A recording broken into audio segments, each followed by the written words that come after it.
So I want to preface this by saying at the top that I'm not the world's biggest Scooby-Doo fan. I like some of the shows, and I've watched a fair number of the direct-to-DVD movies. I think that Scooby-Doo 2 Monsters Unleashed is a pretty decent watch, and that Scooby-Doo Meets Kiss might be one of the greatest cinematic experiences I've ever seen. But overall, Scooby-Doo, it's not really my thing. However, I had pretty high hopes for Scoob when the first trailer dropped last year. The animation style was nice and fluid, I liked the updates to the character design, the voice cast, while not like the show, was at least solid enough on their own, and the concept of two stories, one about the gang meeting and one following Shaggy meeting the Blue Falcon from the old cartoon, sounded kinda interesting. So I was excited to see where this movie went. As the release date got closer and closer, each trailer looked more and more like it would be a pretty decent time at the movies. So when I was able to get the movie on Amazon Prime last week, I decided to give it a watch, and well... What the hell was that?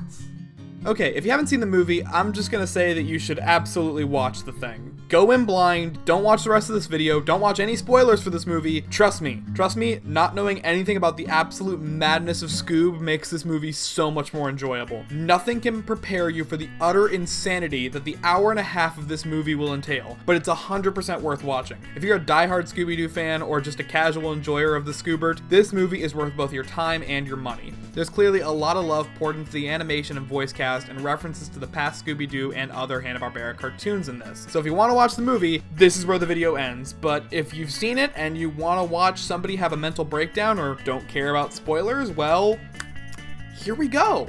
How to describe Scoob.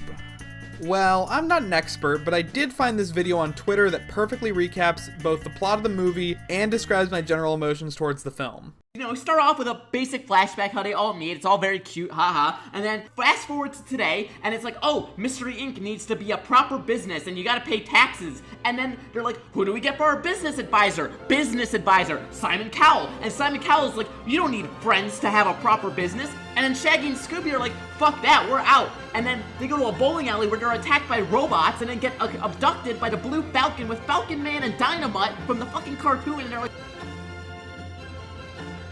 oh, Scooby, you're the key, we gotta save you, right? So it turns out Scooby is the descendant of the dog of Alexander the fucking Great, okay? And he can open the gates of hell to save Muttley. Then they get all mad, there's like a whole fight, fight between them. It's like, oh, like, you took off your collar that I gave you back in the day. Like, but like, Scooby can like put the collar on over the outfit. I don't fucking understand, alright? And like fight Captain Caveman, and like a vacuum-headed robot saves them.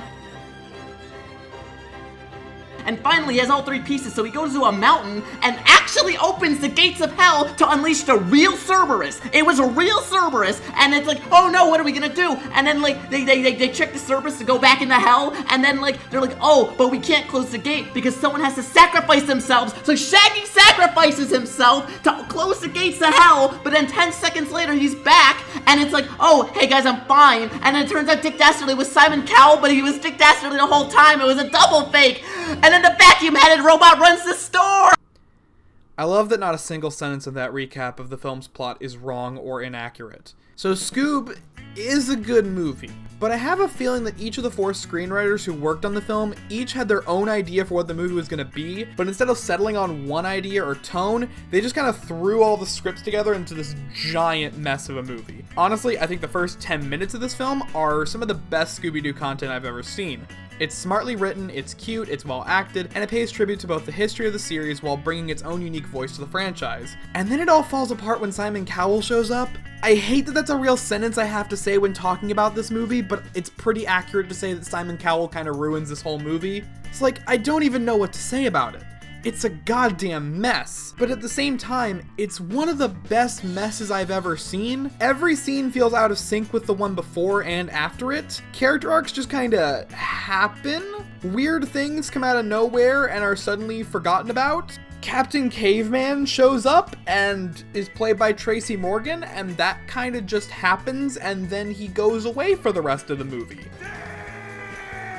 Dastardly is probably the best part of the movie, and he just kind of has this really good emotional arc halfway through, and there's an amazing scene with him and Muttley at the end of the movie, and it's probably the best thing about it. And then he gets revealed to be Simon Cowell, but also not Simon Cowell. Shaggy goes to hell at one point, and sacrifices himself. And then that's kind of just forgotten about like a minute and a half later. There's a vacuum cleaner robot. And then the vacuum-headed robot runs the store.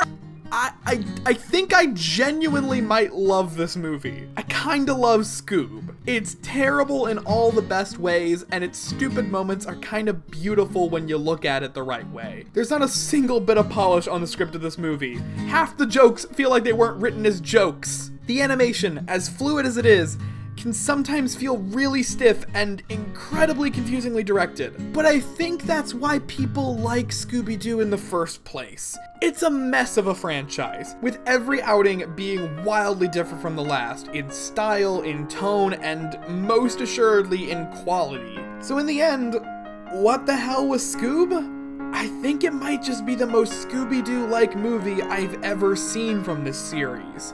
My name's Jay Lancaster, and I think I just had an epiphany. I'll see you guys around when I'm not thinking about Scoob. Whenever that is.